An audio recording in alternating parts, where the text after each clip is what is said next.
mempersembahkan serial Sandiwara Radio Misteri Mak Rompang. Misteri Mak Rompang. Misteri Mak Rompang.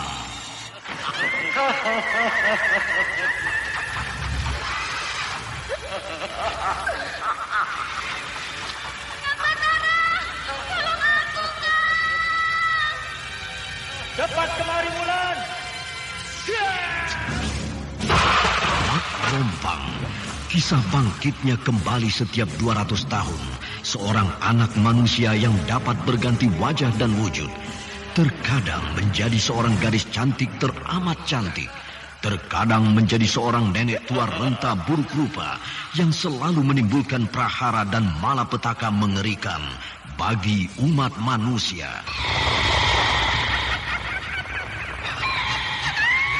Bahaya, kita dalam bahaya. Sina, cepat tinggalkan tempat ini. Cepat. Tunggu, Kamira. Aku mau menutup warung dulu. Jangan pikirkan warungmu, pikirkan nyawamu. Hei, menjauh. Tuk Tunggal bilang menjauh.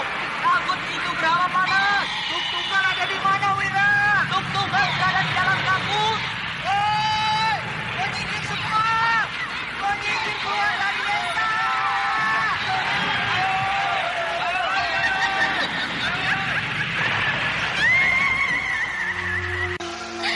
Kang Batara bicara sungguh-sungguh. Iya, karena saya mencintaimu, Wulandari.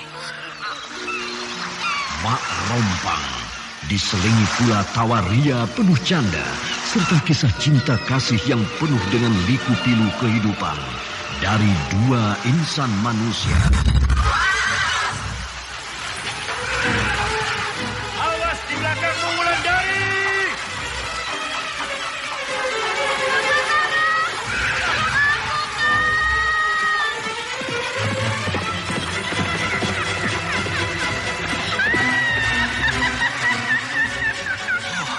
Celaka, Wulandari dibawa lari Mak Rompang. Dia.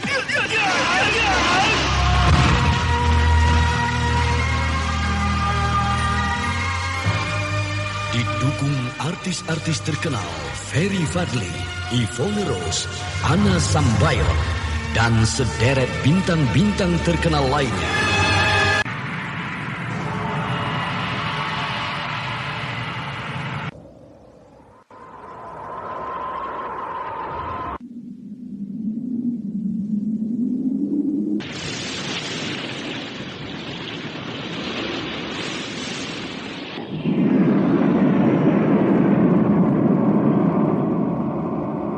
Aku ingin mencari sendiri pembunuh guruku itu.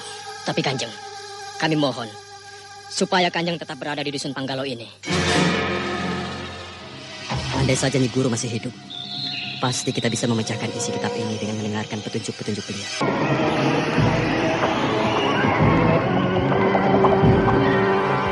Ikutilah episode ke-21. Perang Tanding.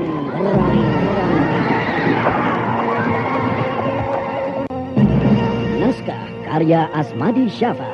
Teknik dan montase Iman Adiaswara. Dengan sutradara Denny Denhas. Anda sekarang masih mendengarkan Sandiwara Radio di channel Memori 80. Seri yang ke-19 ini didukung para pelaku. Elias Gibel sebagai Kiwista, Aris sebagai Adir Rapa, Ferry Fadli sebagai Batara, Lili Nur Indah Sari sebagai Gandini, Kasdu Yono sebagai Aki Lumut, Tata sebagai Aki Patok, dan pembawa cerita Denny Denhas. Pada kisah yang lalu diceritakan, Adir Rapa bersama dengan 5 orang prajurit mentilin meronda di sekeliling desa. Dan di dalam perondaan itu mereka bertemu dengan kereta kuda Mak Rompang, sehingga semuanya bersiap siaga untuk menghadapi bahaya. Bahkan mereka berusaha mengejar kereta kuda tersebut. Ketika mereka melihat seorang gadis kecil berlari di depan kereta sambil menjerit-jerit ketakutan. Ketika gadis kecil itu dicambuk oleh kusir kereta, maka tampak jelas bahwa gadis kecil itu jatuh bergulingan. Namun dengan cepat gadis itu melompat berdiri dan lari masuk ke dalam semak-semak. Adir Rapa dan 5 orang prajurit mentilin mencoba mengejar dan memberikan pertolongan. Namun gadis kecil itu tidak ditemukan oleh mereka. Yang ada hanyalah tetesan-tetesan darah di sekitar semak-semak. Sementara itu kereta kuda Mak Rompang sudah hilang di dalam kabut pagi yang dingin. Jadi Ki Wista tidak mendengar apa-apa tadi malam? Tidak, Adirapa. Kalau begitu, Ki Wista pasti tertidur pulas. Sehingga Ki Wista tidak mendengar cerita anak kecil yang dikejar oleh kereta kuda Mak Rompang. Justru aku belum tidur sampai pagi ini, Rapa. Karena aku khawatir menunggu kedatanganmu. Jadi betul-betul Ki Wista tidak mendengar apa-apa? Tidak. Suara kereta Mak Rompang juga tidak terdengar oleh Ki Wista? Tidak. Melihat cahaya api yang berkobar di belakang kereta kuda itu juga tidak? Cahaya api. Apakah kereta kuda Mak Rompang membawa api? Ada cahaya api yang sangat besar di belakang kereta kuda itu, Ki. Sehingga langit di seluruh desa Mentilin terang benderang. Sepanjang malam aku mengawasi angkasa raya ini, Adirapa. Tapi tidak ada tanda-tanda kereta Mak Rompang datang ke desa ini. Tapi aku sungguh-sungguh melihatnya, Ki Wista. Bahkan tetesan darah anak kecil itu masih banyak terdapat di semak-semak sebelah selatan desa ini. Itu pasti hanya penglihatanmu saja, Rapa. Kalau Ki Wista tidak percaya, mari kita tanyakan kepada 5 orang prajurit yang ikut meronda bersamaku malam tadi. Biarlah. Mereka sudah tidur pulas. Mereka letih sekali. Kasihan kalau kita bangunkan. Atau kita pergi ke sana sekarang, Ki. Untuk membuktikan bahwa aku betul-betul melihat anak kecil itu jatuh dan berlumuran darah, dicambuk oleh kusir kereta Mak Rompang. Kalau memang hal itu terjadi tadi malam, maka seluruh penduduk yang masih ada di Mentilin ini sudah bangun, Adirapa. Mereka akan beramai-ramai datang mengeroyok Mak Rompang. Karena penduduk yang tinggal sekarang ini adalah penduduk yang berani saja. Bahkan mereka juga punya dendam pada Mak Rompang. Aku tahu, Ki Wista, aku tahu. Tapi aku hanya ingin membuktikan pada Ki Wista bahwa kejadian tadi malam itu betul-betul terjadi. Bukan hanya penglihatanku dan penglihatan 5 orang prajurit yang ikut aku meronda. Aku hanya ingin mengatakan bahwa penglihatan kalian itu salah. Kalau begitu, kita ke sana untuk membuktikan bahwa aku betul-betul bertemu dengan Mak Rompang, Ki. Kemana? Ke semak-semak itu. Melihat bekas darah anak kecil yang dicambuk oleh kusir kereta Mak Rompang. Kalau betul ada anak kecil yang celaka tadi malam, maka orang tua mereka sudah datang kemari pagi ini, Adirapa. Mungkin orang tua mereka belum tahu, Ki. Atau kedua orang tua mereka sedang mencari anak itu. Nah, kita ke sana untuk mencari anak itu, Ki. Baiklah. Aku akan ikuti maumu. Supaya kau tidak penasaran, Adirapa. Aku yakin, Ki. Bahkan kejadian-kejadian seperti sudah aku alami beberapa kali di dalam peperangan melawan pasukan Singasari dulu. Banyak prajurit kerajaan Dharmasraya yang terluka. Lalu mereka bersembunyi di semak-semak. Sedangkan darah mereka berceceran. Setelah kami cari dengan mengikuti tetesan-tetesan darah, maka kami menemukan prajurit yang terluka itu, Ki. Ayolah kita ke sana sebelum mataku mengantuk betul. Kedua orang itu berjalan menuju semak-semak tempat kejadian tadi malam. Adirapa berjalan dengan penuh keyakinan, sedangkan Ki Wista berjalan dengan letih. Karena sejak tadi malam dia belum tidur sedikit pun. Sesampai di sana, mereka menyeruakkan semak-semak. Namun tidak satupun tetesan darah mereka temukan. Sehingga Adirapa tampak kecewa sekali. Di mana kejadian tadi malam itu, Adirapa? Di sini, Ki. Mana bekas darah itu? Tidak ada kan? Kenapa tiba-tiba tidak ada? Padahal tadi malam di semak-semak ini banyak sekali tetesan darah. Bahkan di sebelah sini ada darah tergenang. Betul kan apa yang aku katakan padamu? Kalian itu sudah sangat letih. Sehingga melihat hal-hal yang sebenarnya tidak ada. Kejadian tadi malam itu masih sangat jelas dalam ingatanku, Ki. Tidak mungkin kami melihat hal-hal yang hanya di dalam khayalan kami saja, Ki. Mari kita pulang. Kita perlu istirahat. Kita perlu tidur, Adirapa. Iya, ayo, Ki.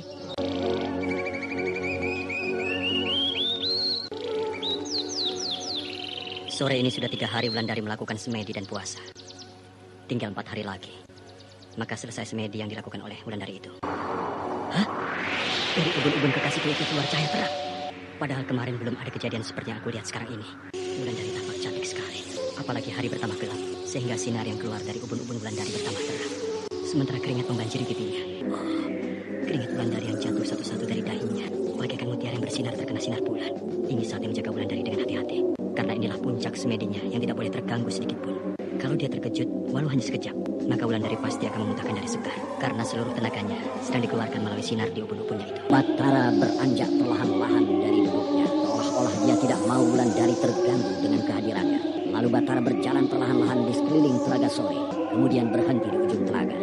Dan perlahan-lahan dia menatap ke tempat Wulandari melakukan semedi. Maka perlahan-lahan bibir Batara menyunggingkan senyum.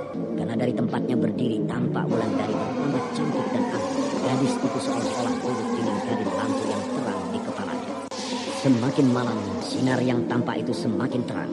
Perlahan-lahan sinar itu membentuk lingkaran. Semakin lama lingkaran itu semakin luas. Lingkaran sinar itulah nanti yang akan menjadi pagar gaib yang dimaksudkan oleh Wulandari dan Bathara. Pagar gaib yang tidak akan bisa ditembus oleh siapapun, baik itu manusia, binatang, terutama makhluk halus yang bermaksud jahat terhadap mereka. Semakin lama semakin luas sinar itu membentuk lingkaran, dan semakin banyak pula keringat yang mengucur dari ubun-ubun Wulandari. Itu pertanda bahwa malam itu Wulandari sedang mengerahkan seluruh ilmu pagar gaib yang dimilikinya. Dan di saat itulah saat yang paling berbahaya bagi jiwa gadis yang sangat cantik itu. Karena sedikit saja dia terganggu, maka dia tentu akan memuntahkan darah segar. Bahkan jiwanya pun bisa melayang tanpa bisa ditolong lagi. Sementara di luar padepokan Telaga Sore, di luar batas pagar gaib yang lama, tampak dua sosok bayangan. Yang seorang adalah Gandini, sedangkan yang seorang lagi adalah Aki Lumut. Mereka akan masuk ke dalam padepokan Telaga Sore dan melakukan serangan terhadap Wulandari. Kau lihat sinar terang benderang yang berasal dari dalam Telaga Sore itu, Gandini. Sinar yang sangat terang membelah udara malam. Iya, Aki Lumut. Aku melihatnya jelas sekali dari tempat ini. Seolah-olah sinar matahari berasal dari Telaga Sore itu. Kita datang pada saat yang sangat tepat. Karena di saat seperti sekarang inilah Wulandari berada pada puncak kelemahannya. Aku tidak mengerti maksud Aki Lumut. Wulandari sedang menjalankan tapa pagar gaib. Ilmu pagar gaibnya sedang dia keluarkan sekarang. Seluruh tenaga dan pikirannya berada pada ilmunya itu. Dan kini ilmunya itu sedang bekerja, membentuk sinar yang terang benderang. Sinar itu nanti yang akan menjadi pagar gaib yang menyebar di sekeliling Telaga Sore ini menurut kehendaknya. Sehingga bila kita serang dia tidak punya tenaga. Bahkan dia tidak tahu sama sekali apa yang terjadi di sekitarnya. Bukankah ini saat yang baik bagimu, Gandini? Ya, ini saat yang baik untuk menghancurkan gadis itu. Dia pasti dijaga oleh kekasihnya, Bathara. Tapi kau jangan takut, karena aku yang akan menghadapi Bathara. Baik. Mari, kita masuk ke dalam jalan rahasia di bawah pohon beringin tua itu. Iya. Gandini dan Aki Lumut mulai merangkak ke dalam jalan setapak yang sempit dan becek di bawah pohon beringin tua. Mereka berjalan dengan hati-hati. Aki Lumut berjalan di depan, sedangkan Gandini berjalan di belakangnya. Semakin lama mereka berjalan semakin cepat, seolah-olah lorong yang gelap dan sempit sudah sering mereka lalui. Bahkan dengan cepat keduanya sudah sampai di tepi sungai yang terdapat di bawah tanah itu. Lalu Aki Lumut dan Gandini mulai berenang dan menyelam ke dalam air. Kian lama mereka menyelam, kian dalam, lalu hilang dari permukaan air. Yang tampak hanyalah gelembung-gelembung udara yang keluar dari dalam air itu. Sementara itu Bathara berjalan perlahan-lahan keluar dari Telaga Sore. Dia berniat ingin berjalan melihat jalur pagar gaib yang lama. Bathara tidak sadar kalau sebentar lagi dua sosok tubuh akan keluar dari tengah-tengah telaga. Sinar pagar gaib Wulandari sampai juga kemari. Kini sinar pagar gaib yang lama juga mulai tampak. Tapi sinar pagar gaib yang lama semakin pudar. Pertanda pagar gaib yang lama akan diganti oleh pagar gaib yang baru dilepaskan oleh Wulandari. Aku harus berjaga sepanjang malam ini supaya Wulandari tidak terganggu sedikit pun. Kenapa tiba-tiba sinar ini terang kembali? Sedangkan sinar pagar gaib Wulandari yang baru menjadi kacau. Sebentar terang, sebentar redup. Sinar pagar gaib yang dilepaskan Wulandari bertambah kacau. Bahkan seolah-olah sinar ini terganggu. Terganggu? Apakah ada yang mengganggu Wulandari? Pasti ada yang mengganggu Wulandari. Aku harus melihat ke tempat Wulandari bersemedi. Siapa kau? Kenapa kau halangi jalanku? Aku Bathara. Aki Patok, ada apa Aki? Ada berita apa? Wulandari dalam bahaya, Bathara. Cepatlah. Betulkah? Betul. Hanya aku tidak bisa menolong karena aku tidak bisa menembus pagar gaib ini. Atas izinku, Aki Patok bisa masuk melintas pagar gaib ini. Ayolah Aki, melangkahlah kemari. Terima kasih Bathara. Dan kini cepatlah. Cepat naik ke punggungku. Wulandari dalam bahaya. Baik. Siapa yang mengganggu Wulandari, Aki? Aku tidak tahu, Bathara. Tapi aku merasakan ada yang tidak beres di dekat Wulandari bersama dia. Pegang erat, Bathara. Aku akan berlari menuju padepokan Telaga Sore. Iya.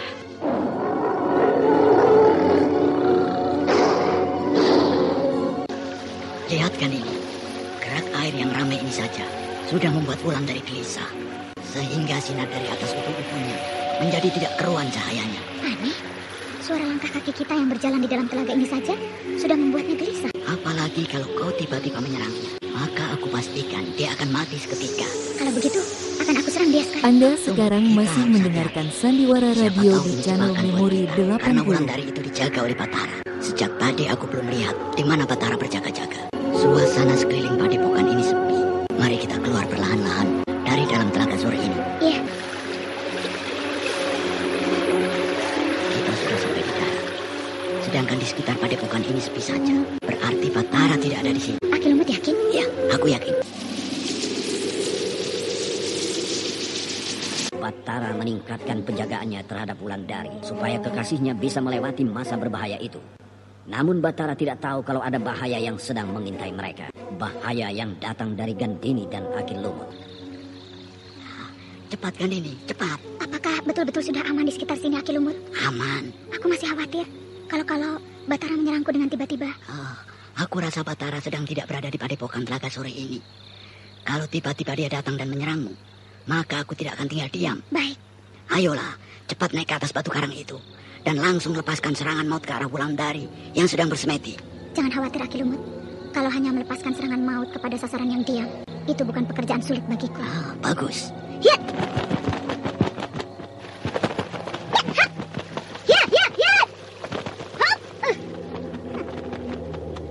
Kini aku sudah berdiri di hadapan musuh besarku selama ini. Dia diam tanpa daya, sehingga aku bisa melepaskan pukulan mautku terhadap dirinya. Wulandari sedang bermandikan keringat, bahkan nafasnya turun naik tidak teratur. Berarti dia sedang menahan gejolak kekuatan yang susah ditenangkan di dalam dirinya. Kau telah merebut Batara dari tanganku. Kau telah menghancurkan hidupku, Wulan. Ini saatnya aku akan menghukummu. Aku mendengar suara aneh dari jauh. Apakah... aku tidak peduli. Ini kesempatanku untuk membunuh Wulandari. Apalagi dia sudah mulai tahu siapa yang membunuh ibunya. Pasti suatu saat dia akan mencari aku untuk menuntut balas atas kematian ibunya. Selamat jalan ke neraka, Wulandari. Ya!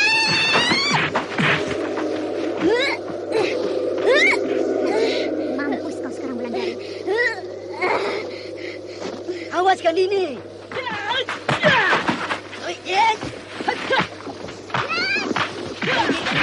Dia bukan lawan. Minggir Batara.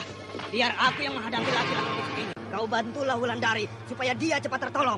Baik, siapa kau? Kenapa kau tidak mengenali aku lagi, Lumut? Apakah matamu jadi lamur setelah perbuatan kejimu ini? Kau patok, ha? Iya, aku. Untuk apa kau ikut campur urusan ini, ha?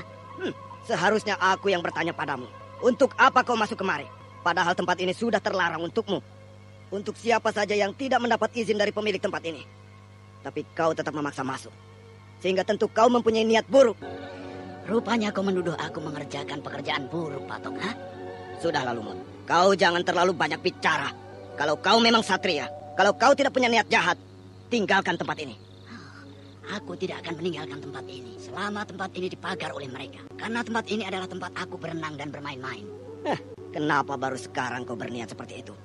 Kenapa tidak dari dulu, ketika Nyi Sepi masih ada? Karena sekarang mereka akan membuat pagar gaib yang baru.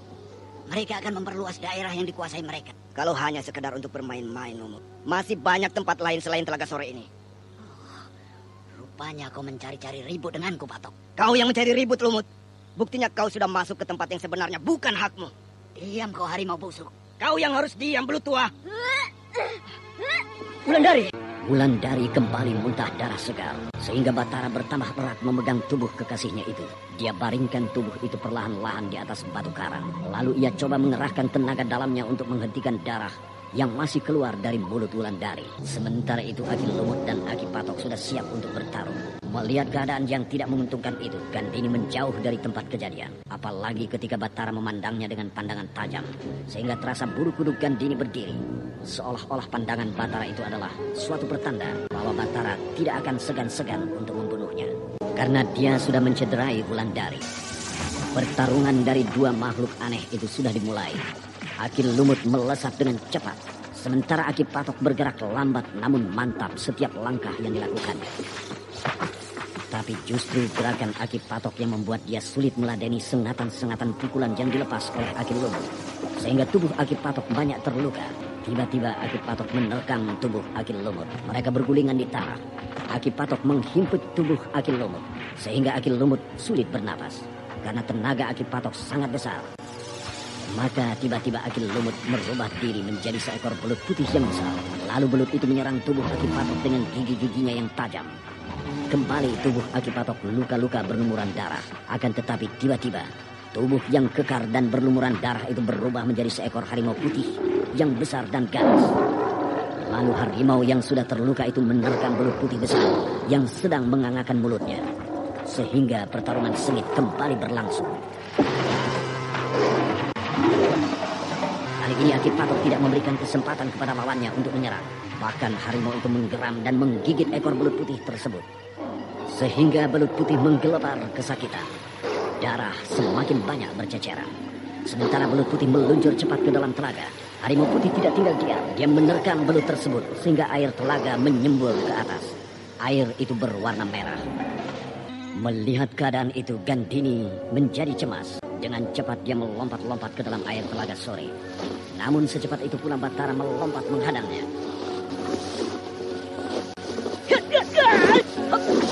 Berhenti! Tahan Batara! Kenapa Aki? Bukankah Gandini harus mempertanggungjawabkan perbuatannya? Lebih baik kau jaga dia di pintu gua di dekat pohon beringin tua. Sedangkan aku akan menjaga dia di telaga sore ini. Bila dia kembali kemari. Baik.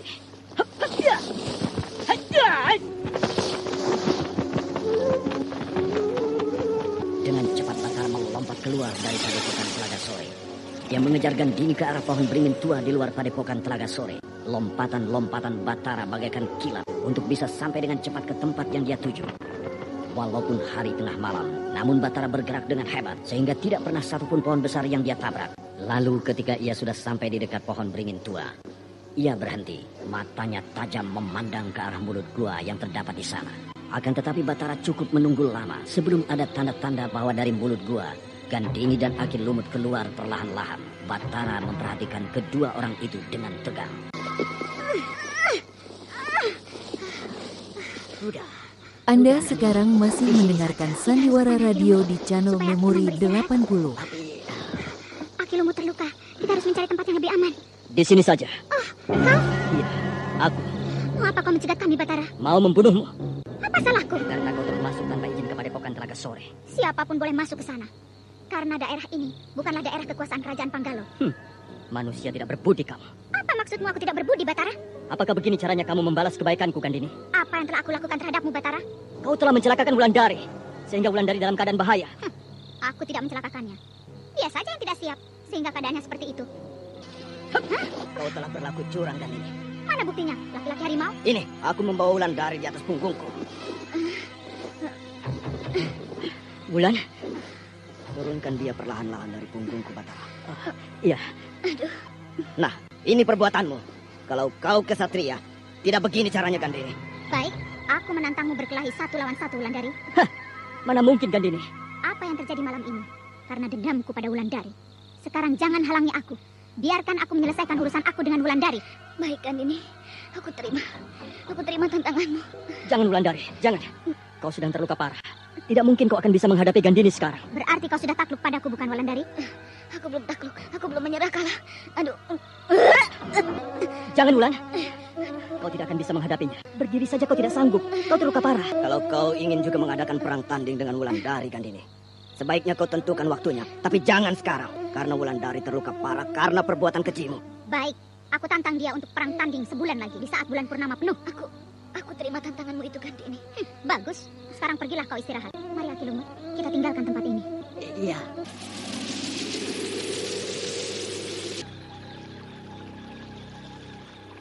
Iya.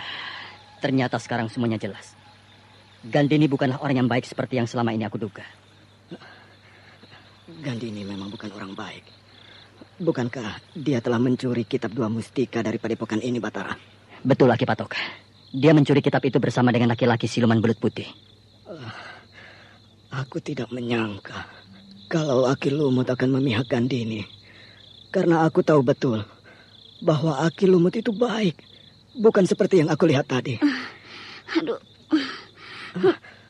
Apakah Wulandari sudah kau beri obat, Batara? Sudah, Aki. Bagus.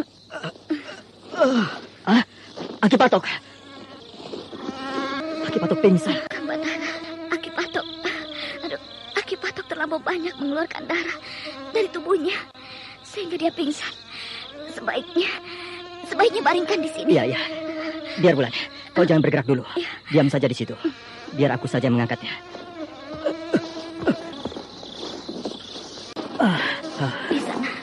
Di sana ada obat untuk menyembuhkan luka-luka Aki Patok sehingga darahnya berhenti keluar. Iya.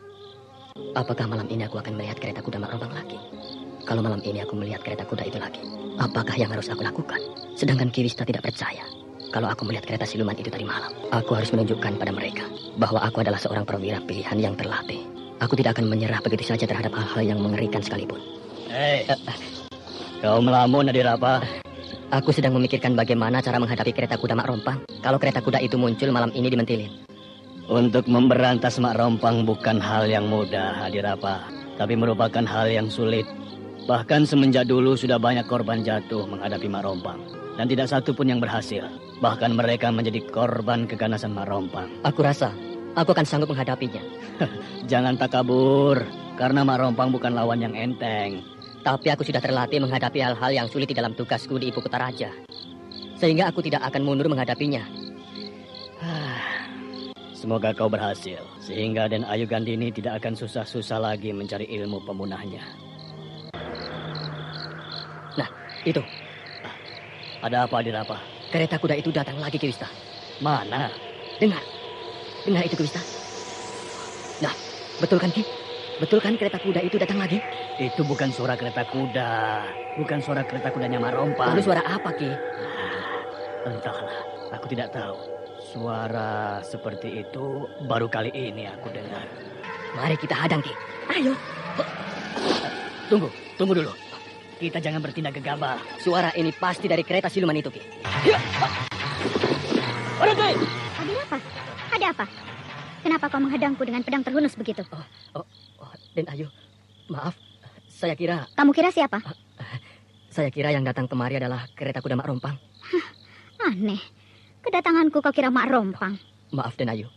Saya tidak tahu kalau yang datang ini adalah Den Ayu Gandini. Beri aku jalan, supaya Aki Lumut ini bisa tertolong. Aki Lumut?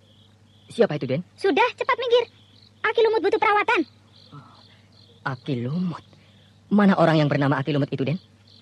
Sudah, Adirapa. Cepat minggir, nanti Den Ayu marah padamu. Iya, Ki. Nah, Ki Wista, suara aneh itu terdengar lagi. Bahkan suara itu dekat sekali dengan Den Ayu Gandini. Betul, Adirapa. Suara aneh itu berasal di dekat Den Ayu.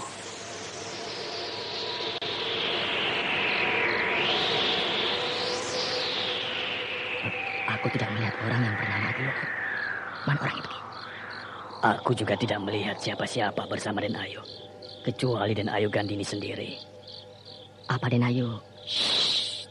Jangan bicara sembarangan. Den Ayu itu orang sakti. Den Ayu banyak punya sahabat yang tidak bisa kita lihat dengan mata kita sendiri. Tapi kalau Den Ayu berminat, maka kita diperbolehkan melihat siapa yang berjalan di samping Den Ayu tadi. Aneh. Bagaimana Aki Lumut? Sudah terasa segar badan Aki Lumut? Bila dibandingkan dengan 2 hari yang lalu, rasanya malam ini sudah agak sehat. Kaki Aki Lumut yang sebelah kiri ini bagaimana? Sudah bisa digerakkan? Sudah. Tapi kalau dibawa berjalan masih terasa ngilu. Luka di betis Aki ini agak dalam.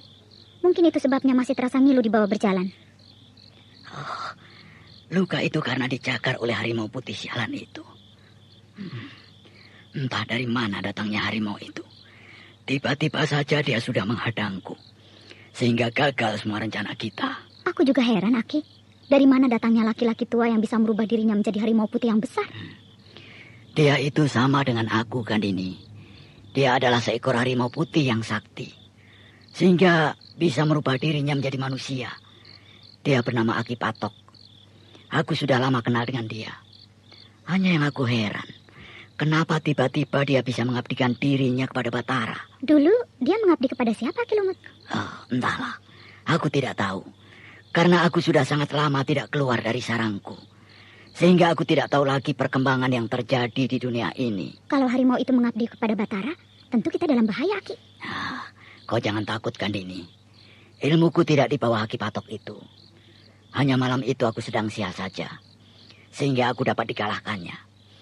Karena pikiranku terpecah pada Batara. Andai saja Batara ikut menyerangmu, maka kau pasti akan tewas. Tapi Batara tidak akan melakukan hal itu. Karena aku tahu betul, Batara seorang yang berjiwa ksatria. Bagus. Dan malam itu melihat jelas bagaimana Aki Patok berlumuran darah di seluruh tubuhnya. Ya, itu karena aku tidak henti-hentinya menyerang dia. Dan biasanya, kalau orang biasa pasti sudah tewas terkena seranganku itu, Kandini. Tapi yang aku hadapi adalah harimau putih yang sakti. Sehingga dia hanya mengalami luka di seluruh tubuhnya, tanpa berakibat apa-apa pada dirinya. Jadi dia tidak mengalami luka-luka yang berbahaya, Ki Lumut? Tidak, karena aku tahu siapa dia. Waktu itu aku dengar sayup-sayup bahwa kau menantang Wulandari untuk perang tanding, Kandini. Betul, Aki. Kapan kau akan menghadapinya, Kandini? Aku menantang dia pada bulan purnama di muka. Kenapa harus bulan purnama di muka? Karena aku perkirakan Wulandari belum pulih betul dari luka dalamnya. Apalagi di malam hari. Dia akan sulit bergerak. Karena seranganku terhadap dirinya waktu itu adalah serangan yang mengeluarkan udara dingin. Bagus juga. Hanya yang aku khawatirkan, kalau gadis itu sudah sembuh, sehingga kau akan sulit menghadapinya. Seranganku itu sangat berbahaya, Ki Lumut. Sehingga belum tentu orang akan bisa sembuh hanya dalam waktu sesingkat itu. Ya, semoga kau bisa memenangkan perkelahian itu nanti, Kandini. Ya, Aki. Dan aku harap Aki Lumut mendampingi aku nanti. Iya, ya. Bagaimana Adiraba? Dengan siapa Den Ayu bicara? Betul dengan laki-laki tua yang bernama Aki Lumut itu? Aku tidak tahu, Ki Wista. Aku tidak melihat orang lain di dalam kamar Den Ayu, kecuali Den Ayu sendiri. Tapi Den Ayu bicara terus, seolah-olah dia sedang bicara dengan laki-laki yang bernama Aki Lumut. Ayo Adiraba, kita tinggalkan saja Den Ayu. Kita kembali keluar untuk berjaga-jaga. Silakan Ki Wista keluar duluan. Aku akan tetap masuk ke dalam kamar Den Ayu. Aku akan bicara pada Den Ayu. Jangan, nanti Den Ayu marah padamu. Tidak, Ki. Aku sudah akrab dengan Den Ayu. Aku jamin Den Ayu tidak marah padaku. Kalau begitu kau belum tahu betul sifat Den Ayu. Kalau Ki Wista tidak percaya, silakan Ki Wista saksikan. Aku menemui Den Ayu Kandini sekarang. Jangan kau lakukan. Sudah lagi, sudah. Ki Wista jangan kemana-mana. Den Ayu? Den Ayu? Siapa? Saya Den Ayu. Adiraba.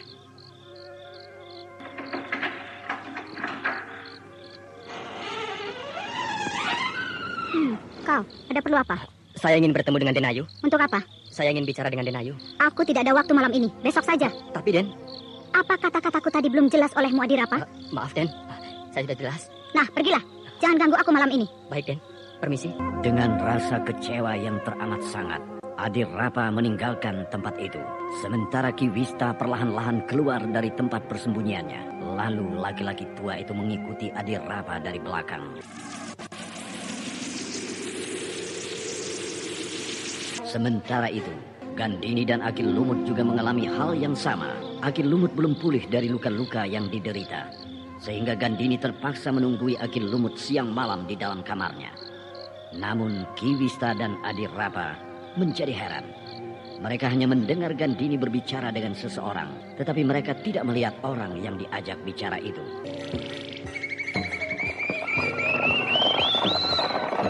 Kau lihat Perwira, ada seseorang tertidur di jalanan. Ya betul Kanjeng Senopati, ada orang tidur di jalanan. Berhenti!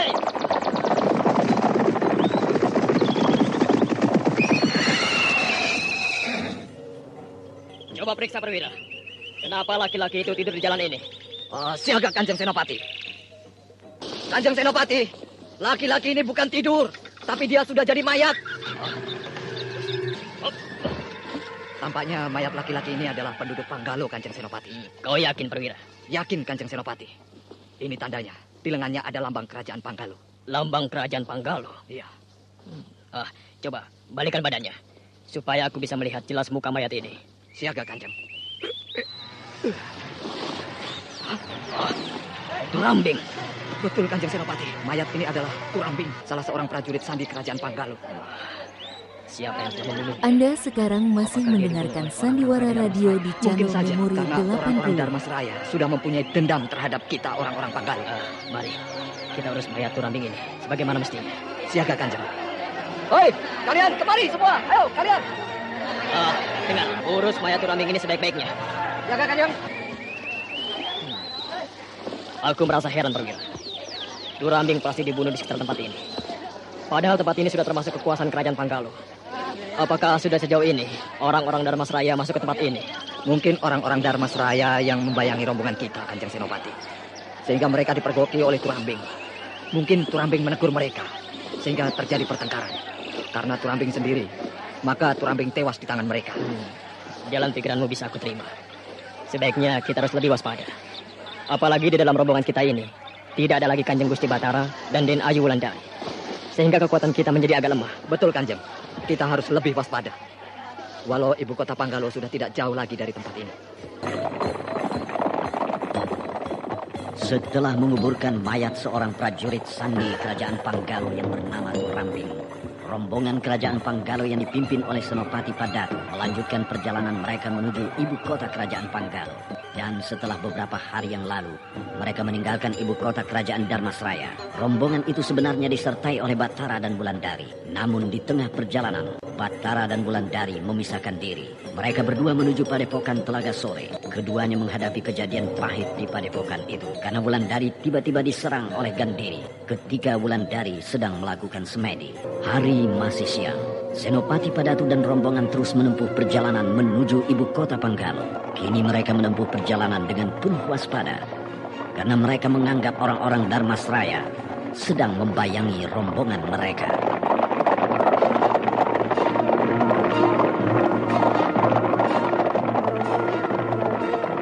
Hei, tahan lari kuda kalian.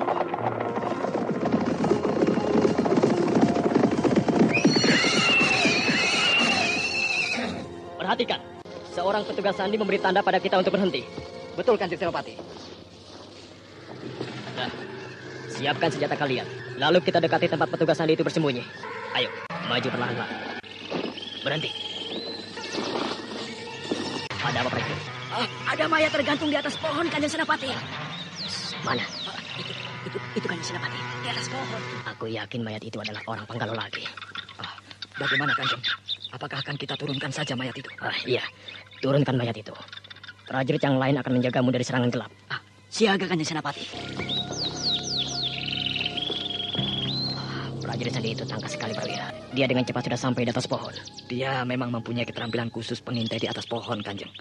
Dan saya rasa yang tergantung di atas pohon itu pun seorang prajurit sandi kita. Kau yakin itu, Prawira? Yakin, Kanjeng. Apa tandanya? Cara dia tergantung di atas pohon itu. Pohon yang dia pilih adalah pohon yang sangat baik untuk tugas pengintaian. Namun, mungkin dia dipergoki oleh musuh. Lalu mereka menggantung prajurit itu. Semoga saja yang tergantung itu bukan prajurit sandi kita. Semoga saja begitu, sehingga tidak banyak korban yang jatuh di pihak kita. Iya, terus. Pelan-pelan. Iya. Baringkan perlahan-lahan di atas rumput ini. Mukanya sudah hancur. Iya. Pasti muka mayat ini yang terkena serangan musuh. Ini, Kanjeng, ada lambang kerajaan Panggalo terikat di pinggangnya. Mana? Ini, Kanjeng. Logam ini merupakan tanda seorang prajurit sandi. Kirimbas, 2 prajurit sandi kita, yaitu Turambing dan Rantu. Aku temukan tewas di jalan menuju ibu kota Panggalo ini. Sebenarnya Turambing aku tugaskan untuk menuju kerajaan Dharmasraya, menemui Kanjeng Gusti Batara, Kanjeng Senopati. Tapi setelah beberapa lama tidak ada berita dari Turambing, sehingga aku menugaskan prajurit sandi yang bernama Rantu untuk menyusul Turambing. Tapi ternyata keduanya tidak pernah kembali ke dalam keraton Panggalo ini. Sampai Kanjeng Senopati menemukan kedua mayat mereka di perjalanan menuju ibu kota Panggalo ini. Kirimbas, apa yang telah terjadi di sini? Sampai-sampai Kirimbas mengutus kedua prajurit sandi itu menemui Kanjeng Gusti Batara. Selama Kanjeng Gusti Batara dan rombongan meninggalkan keraton Panggalo, pergi ke ibu kota kerajaan Dharmasraya, banyak kejadian-kejadian yang meresahkan penduduk ibu kota Panggalo ini, Kanjeng Gusti. Banyak penduduk dan pedagang yang dibunuh oleh orang-orang yang tidak dikenal, sehingga penduduk menjadi resah. Apakah Kirimbas sudah menyelidiki siapa yang membuat keonaran di dalam ibu kota selama ditinggal oleh Kanjeng Gusti Batara? Sulit untuk menyelidikinya, Kanjeng Senopati. Tapi beberapa orang prajurit jaga pernah memergoki mereka, Kanjeng Senopati. Lalu? Mereka memakai ikat kepala lambang kerajaan Dharmasraya. Aku sudah menduganya, Kirimbas. Pasti mereka. Karena mereka tidak suka kerajaan Panggalo ini berdiri. Sayang sekali. Kanjeng Gusti Batara tidak ada di dalam keraton ini. Apa yang harus kita lakukan sekarang, Kanjeng Senopati? Kita tingkatkan penjagaan di seluruh ibu kota Panggalo. Sementara Kanjeng Gusti belum kembali kemari. Ada berita apa yang Ki Awok bawa kemari? Ada berita penting dari ibu kota Panggalo, Ki Sabrang. Berita tentang apa? Berita tentang kepulangan rombongan Batara dari ibu kota kerajaan Dharmasraya. Sialan, gagal rencana kita. Justru ini kesempatan kita untuk menghancurkan mereka, Ki Sabrang. Karena Batara dan Wulandari tidak kembali ke Panggalo. Bagus. Sekarang panggil Anindya. Anindya sedang pergi ke ibu kota Panggalo. Ke Panggalo? Hei, apa yang dikerjakannya di sana? Sedang menyelidiki keadaan Panggalo. Untuk apa lagi dia pergi ke sana? Kan sudah cukup aku sendiri yang ke sana. Dia tidak akan mendapat berita yang kita inginkan. Dia bilang dia ingin pergi sendiri ke sana. Dia ingin mendapatkan berita langsung dari orang-orang Panggalo sendiri. Kalau begitu, aku harus menyusulnya ke sana. Untuk apa, Kiawo? Lebih baik kita tunggu saja Anindya di sini. Aku khawatir, Ki. Kalau Anindya tertangkap oleh orang-orang Panggalo. Karena Senopati Padatu sedang memperkuat penjagaan. Bukankah Anindya tidak mereka kenal? Justru Anindya mereka kenal, Ki. Karena Anindya pernah tinggal di dalam keraton Panggalo. Celaka kalau begitu. Keraton ini hanya dijaga di depan regol saja. Di sekeliling keraton tidak dijaga ketat. Ini kesempatanku untuk bisa melompat ke atas atap keraton.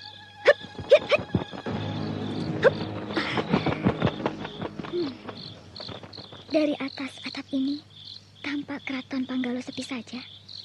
Ini kesempatanku untuk mencari Wulandari ke Keputren. Aku akan mengajak Wulandari perang tanding malam ini. Keputren ini juga sepi. Mungkin mereka sedang tidur pulas. Sehabis menempuh perjalanan jauh dari ibu kota Dharmasraya. Tapi aku tidak peduli. Ini kesempatanku untuk membalas dendam pada Kakang Batara dengan membunuh kekasihnya Wulandari. Dengan cepat Anindya melompat dari satu hubungan ke satu hubungan yang lain. Sedangkan prajurit keraton yang berjaga-jaga di bawah tidak mengetahui keberadaan Anindya. Bahkan sampai Anindya melompat ke dalam Keputren pun tidak ada yang mengetahuinya. Anindya berjalan perlahan menelusuri lorong-lorong di dalam Keputren dengan niat mencari Wulandari. Anindya tidak tahu kalau Wulandari tidak kembali ke Panggalo. Tetapi Wulandari masih berada di Telaga Sore bersama dengan Batara. Anindya bergerak ke atas atap Keputren. Sementara di dalam Keputren, suasana tampak sepi. Sepi? Keputren ini sepi. Pasti semua telah tidur pulas. Begitu juga Wulandari. Dia sudah pulas. Karena baru saja menempuh perjalanan jauh dari keraton Dharmasraya. Ada 2 orang prajurit meronda. Bagus. Kedua prajurit yang meronda itu tidak berani berlama-lama di dalam Keputren. Sehingga aku bebas masuk ke dalam Keputren itu. Sepi. Seluruh penghuni Keputren ini sudah tidur. Kini aku bebas memasuki Keputren ini. Sebentar lagi aku akan sampai di kamar utama di dalam Keputren ini. Kamar yang ditempati oleh Wulandari.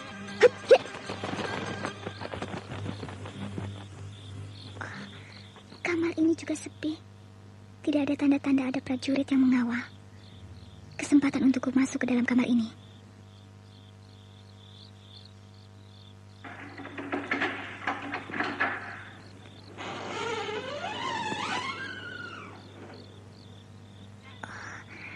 Dia sedang tidur pulas. Ini kesempatanku untuk menantang Wulandari berkelahi. Aku bangunkan dia. Lalu akan aku tantang dia.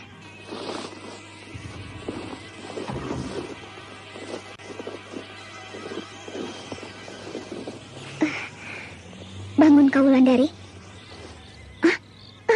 Tidak ada. Apa aku sedang dijebak oleh dia? Apakah kedatanganku sudah diketahui oleh dia? Jangan berteriak kamu, Daya. Saya gembira dan Ayu sudah kembali kemari. Dia menyangka aku adalah Wulandari. Silakan Dan Ayu Wulandari beristirahat. Kalau Dan Ayu perlu air hangat untuk mencuci muka, akan saya sediakan sekarang juga. Tidak perlu. Ada apa Dan Ayu? Kenapa Dan Ayu marah? Kenapa Dan Ayu memegang tangan saya seperti ini? Aduh, tangan saya seperti mau patah. Kau harus tahu bahwa aku bukan Dan Ayu Wulandari. Jangan berteriak. Ya. Dan pasti ini adalah Dan Ayu Anindya. Bagus. Kau mengenali diriku. Mana Dan Ayu Wulandari? Tidak tahu Dan Ayu. Mungkin belum kembali sehingga apa? Aduh Dan Ayu, lepaskan dulu tangan saya ini. Tangan saya sakit sekali dipegang seperti ini. Baiklah. Ayo bicara. Mana Dan Ayu Wulandari? Dan Ayu Wulandari belum datang kemari, Dan Ayu. Sehingga ketika melihat Dan Ayu tadi, Saya jadi gembira karena saya menyangka Den Ayu adalah Den Ayu Wulandari. Kemana Den Ayu Wulandari? Maaf Den Ayu, saya tidak tahu kemana Den Ayu Wulan bersama Kanjeng Gusti Batara. Karena sampai malam ini keduanya belum kembali. Walaupun seluruh rombongan sudah berada di dalam keraton Panggalo ini. Kau pasti tahu, tapi kau pura-pura tidak tahu kemana mereka. Oh, sungguh Den Ayu, saya tidak tahu kemana Kanjeng Gusti Batara bersama Den Ayu Wulandari. Kau bohong, Dayang. Rombongan Kanjeng Gusti Batara sudah kembali ke keraton Panggalo ini. Tentu Den Ayu Wulandari juga sudah kembali kemari. Maaf Den Ayu, menurut berita yang saya dengar kemarin sore, Kanjeng Gusti Batara bersama Den Ayu Wulandari memisahkan diri dari rombongan. Memisahkan diri? Kemana mereka? Saya tidak tahu. Kalau Den Ayu Anindya ingin tahu, silahkan tanya saja pada Kanjeng Senopati. Baiklah, akan aku tanyakan sekarang pada Kanjeng Senopati Padatu. Tunggu Den Ayu. Ada apa Dayang? Kenapa Den Ayu cepat sekali pergi? Kenapa Dayang? Kenapa aku harus lama-lama di sini? Tengah malam seperti ini, tentu Kanjeng Senopati Padatu sudah tidur. Silakan Den Ayu tidur di keputren ini. Tidak perlu aku tidur di sini. Maaf Den Ayu, bukankah di keputren ini Den Ayu pernah tidur? Bahkan saya yang merawat dan meladeni selama Den Ayu di sini. Dan tentu saja saya bersedia meladeni Den Ayu bila Den Ayu Anindya bersedia bermalam di sini. Atau apakah Den Ayu Anindya sudah lupa pada saya? Kau ada-ada saja Dayang. Aku tidak lupa padamu. Hanya aku tidak akan mau tidur di dalam keputren ini lagi. Den Ayu, kalau Den Ayu pergi ke penginapan tengah malam begini, pasti pemilik penginapan tidak akan membukakan pintu. Karena dia takut akan terjadi perampokan pada dirinya. Rupanya penduduk Panggalo ini sudah dihantui rasa takut akan perampokan. Kalau Den Ayu tidak keberatan, silakan Den Ayu menginap di sini. Besok pagi, baru Den Ayu menemui Kanjeng Senopati Padatu di dalam keraton ini. Baiklah Dayang, tawaranmu menarik juga. Maaf Kanjeng Senopati, ada yang ingin saya tanyakan pada Kanjeng. Silakan Den Ayu Anindya. Saya ingin bertanya tentang Kanjeng Gusti Batara. Silakan Den Ayu. Bukankah Kanjeng Gusti Batara dan Den Ayu Wulandari bersama-sama dengan Kanjeng Senopati pergi ke ibu kota kerajaan Dharmasraya? Betul Den Ayu. Lalu kemana mereka? Karena sampai sekarang belum juga kembali ke dalam keraton Panggalo ini. Maaf Den Ayu, Kanjeng Gusti bersama dengan Den Ayu Wulandari pergi ke Telaga Sore untuk ziarah. Sehingga Kanjeng Gusti memisahkan diri dari rombongan kami. Oh, begitu. Kapan mereka kembali? Aku tidak tahu kapan Kanjeng Gusti kembali kemari. Tapi ada apa sebenarnya Den Ayu? Saya ingin bertemu dengan Den Ayu Wulandari. Oh, begitu. Kalau Den Ayu tidak keberatan, silakan Den Ayu menunggu di dalam keputren sampai Den Ayu Wulandari dan Kanjeng Gusti Batara kembali kemari. Biarlah Kanjeng. Saya akan susul mereka ke Telaga Sore. Sebaiknya Den Ayu di sini saja. Karena Den Ayu bukan orang lain lagi bagi kami. Tapi kalau kehendak Den Ayu begitu, silakan. Aku tidak bisa mencegahnya. Terima kasih. Dengan cepat Anindya meninggalkan keraton Panggalo. Anindya bergegas meninggalkan ibu kota kerajaan Panggalo itu. Dia menuju ke selatan, ke arah Telaga Sore. Walaupun dia sendiri belum tahu di mana letaknya Telaga Sore itu, tetapi di dalam hatinya sudah terasa sesak dendam yang disimpan terhadap Wulandari. Dendam yang disebabkan cemburu yang luar biasa. Dan setelah beberapa hari berjalan, Anindya akhirnya sampai di sebuah perbatasan desa yang sudah porak-poranda. Desa itu tidak lain adalah Desa Mentilin. Kalau tidak salah, ini Desa Mentilin. Aku ingat betul tanda batas desa ini. Tapi kenapa desa ini sudah porak-poranda? Seperti desa ini habis diserang dan dihancurkan oleh pasukan tentara kerajaan. Bau bangkai. Bangkai apa yang bau busuk ini? Di semak-semak itu banyak lalar hijau berterbangan. Pasti bau bangkai ini dari sana. Ada 2 mayat manusia tergeletak di semak-semak. Tampaknya kedua mayat ini dibunuh orang. Mayat siapa ini? Apa salah mereka? Sampai orang tega membunuhnya. Itu ada orang lewat. Kisanak! Kisanak! Kemari sebentar. Ada apa, Nyai? Kisanak, lihat ini. Ada 2 mayat. Kisanak kenal dengan mayat-mayat ini? Kenal, Nyai. Mereka adalah penduduk Mentilin ini. Tapi mereka sudah lama mengungsi. Pasti mereka dibunuh orang. Rasanya mereka bukan dibunuh orang, Nyai. Perhatikan bekas luka di leher dan di punggung mereka. Seperti bekas dirobek oleh binatang buas. Jadi mereka ini diterkam binatang buas maksudmu? Betul, Nyai. Kalau aku melihat kedua mayat ini, aku teringat... Anda sekarang masih mendengarkan Sandiwara Radio di channel Memori 80. Apakah mencari seseorang di desa ini, Nyai? Iya, aku mencari gadis yang bernama Wulandari. Wulandari? Dulu gadis yang bernama Wulandari itu memang tinggal di sini, Nyai. Tapi itu dulu. Sudah beberapa tahun yang lalu. Kini Wulandari tidak pernah lagi tampak di desa ini. Apakah Nyai masih ada hubungan dengan Wulandari? Tidak. Maaf Nyai, wajah Nyai mirip dengan Wulandari, sehingga aku kira tentu famili gadis itu. Permisi. Kisanak, mau kemana? Maaf Kisanak, aku tidak tahan dengan bau mayat-mayat itu. Kasihan kalian. Tidak ada orang yang mau mendekati kalian untuk mengurus mayat kalian. Biarlah, aku yang mengurus mayat kalian. Akan aku kuburkan kalian di sini. Untuk apa penunggang kuda ini mendatangi aku? Nyai, apakah betul Nyai mencari Wulandari? Siapa Kisanak? Aku perwira kerajaan yang sedang bertugas di sini. Dari mana Kisanak tahu kalau aku sedang mencari Wulandari? Ada orang yang melaporkannya pada Den Ayu Gandini. Gandini? Ya. Jadi Gandini masih tinggal di sini? Betul, Nyai. Bahkan Den Ayu Gandini yang menyuruh aku menemui Nyai untuk dibawa menghadap Den Ayu sekarang juga. Karena Den Ayu Gandini juga punya urusan dengan Wulandari. Baik, aku akan menemui Gandini. Mari Nyai, ikut aku. Iya. Itu pasti Gandini. Dia duduk di pendapa sambil tersenyum padaku. Dia mempersilahkan aku ke sana. Ya, aku harus menemuinya di sana. Hah? Hei, apa kau yang bernama Gandini? Ya. Kenapa orang-orangmu mengepungku dengan senjata terbunuh seperti Gandini? Karena kau mirip dengan Wulandari, sehingga para pengawalku mengepungmu. Apakah kalian akan memperlakukan aku terus seperti ini? Kau berjalanlah ke pendopo ini dengan tenang. Pasti mereka tidak akan melukai kulitmu yang halus itu.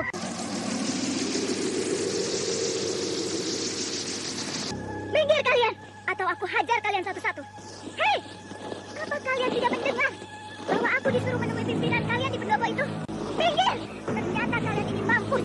Hap, ya, hap, ya.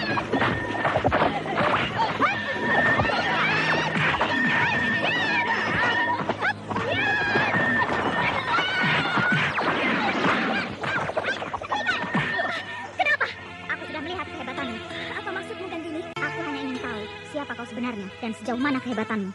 Ternyata kau memang hebat. Rupanya kau ingin menjajaki saya, Gandini. Mari kita bicara di pendopo. Baiklah. Silakan duduk. Ya. Perempuan ini sangat sakti, Gandini.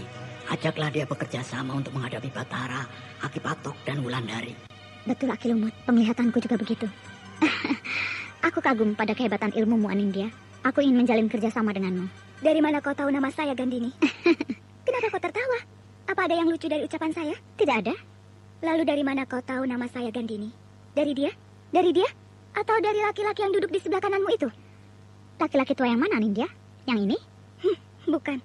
Kalau Aki ini bisa dilihat dengan jelas oleh setiap orang yang hadir di sini. Tapi laki-laki tua yang duduk di sebelah kananmu itu tidak bisa dilihat oleh orang-orang yang hadir di sini. Kecuali oleh kamu dan oleh saya. Hah? Kau tidak usah menghindar, Gandini. Saya sudah tahu semuanya. Aku bertambah kagum padamu, Anindya. Kau bukan saja hebat dalam ilmu luar, tapi kau juga hebat dalam ilmu dalam. Sehingga kau bisa melihat apa yang tidak bisa dilihat oleh orang lain.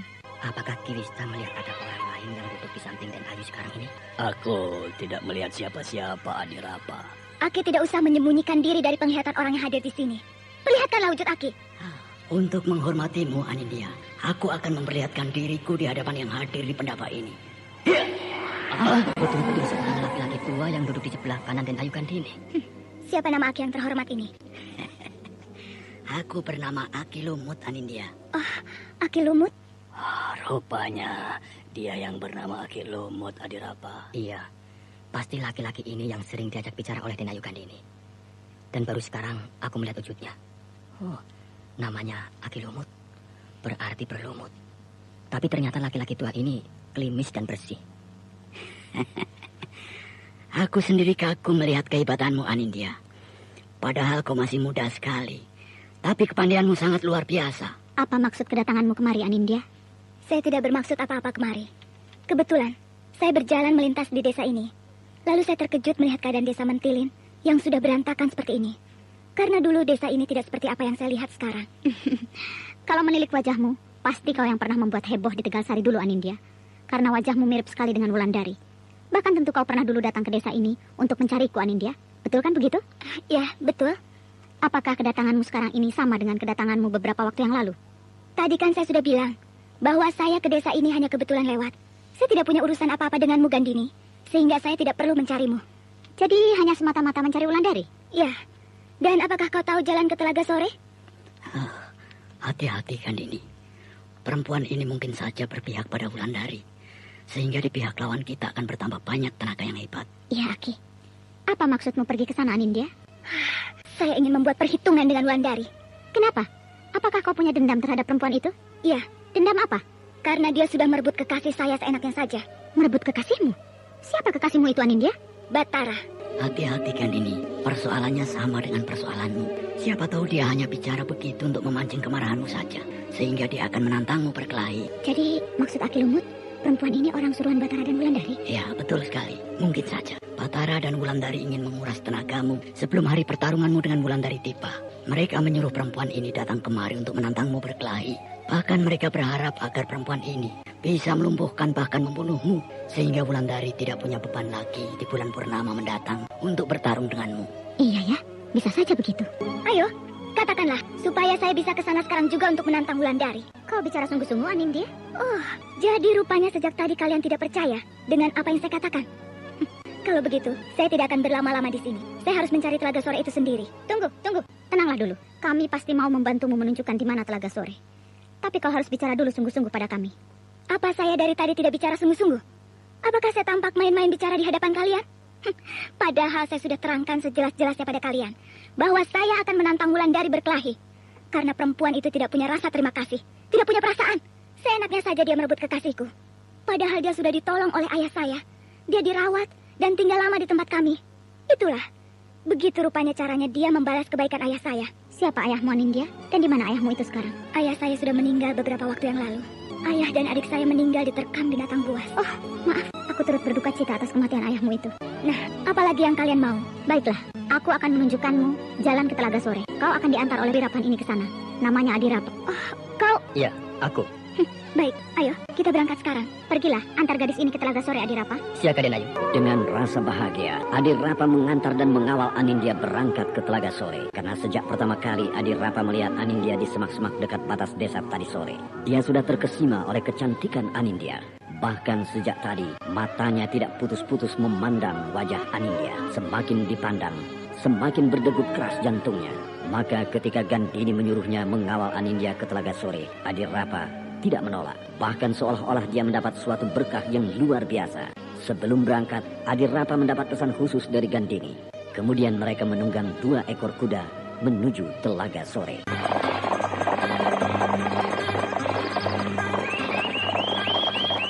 Sebentar lagi hari akan malam, Anindya. Apakah tidak sebaiknya kita beristirahat saja di sini? Apa Telaga Sore masih jauh dari sini, Adirapa? Masih. Bahkan kalau kita berjalan terus, maka kita akan sampai besok pagi. Ya, kalau begitu kita istirahat di sini saja.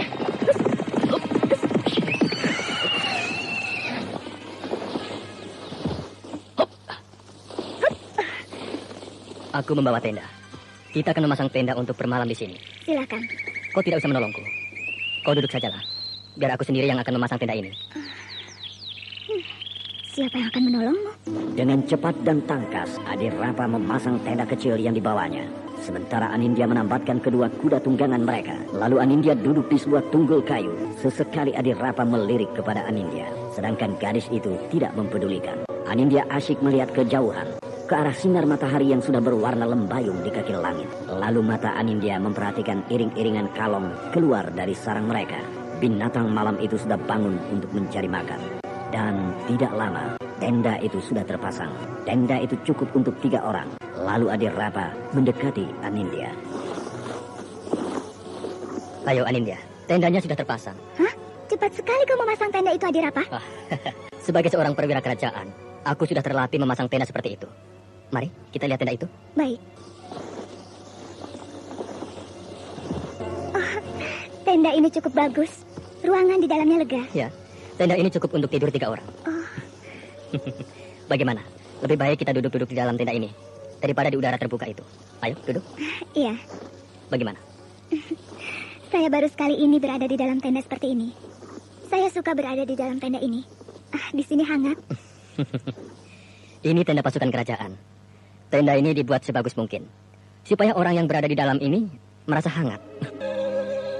Anindya ini cantik sekali. Sejak tadi aku tidak puas-puasnya memandang wajah yang cantik seperti ini. Semakin aku lihat, semakin cantik dia. Di kota raja, aku belum pernah melihat gadis cantik dia, walau putri keraton sekalipun. Anindya. Ada apa? Apakah aku boleh bertanya? Tentang apa, Adirapa? Tentang persoalanmu dengan Wulandari. Bukankah saya sudah bilang di pendapa rumah Gandini bahwa urusan ini adalah urusan dendam karena kekasih saya direbut oleh Wulandari.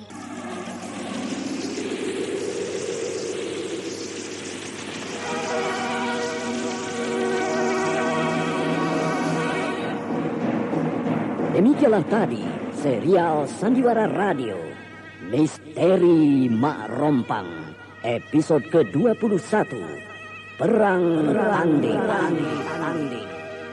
Dipersembahkan oleh Denhas Adia Suara bekerja sama dengan PT Sinar Effendi Murni, produsen tablet obat kuat Aladina, obat terlambat bulan Menpas Kapsul, tablet obat kuat dan pegalinu Duta Rema, dan jamu godok Cap Gorilla.